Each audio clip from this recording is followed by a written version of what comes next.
Welcome to AgroLedger. Let's get started.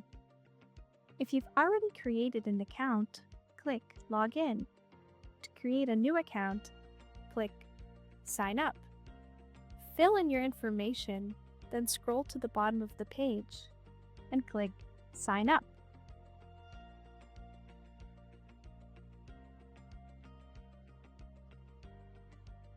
Welcome to your AgroLedger home dashboard.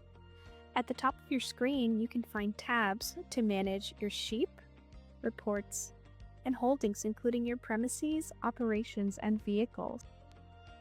In the upper right-hand corner, you can find the Logout button, your Notifications Center, and your profile.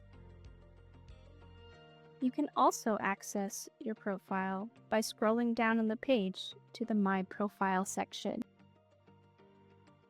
Here, you can edit your personal information, change your password, and update your email address. Click the Home tab at the top of your screen to return to your home dashboard. Thanks for tuning in to another AgroLedger tutorial. Check out our YouTube channel for more how-to videos.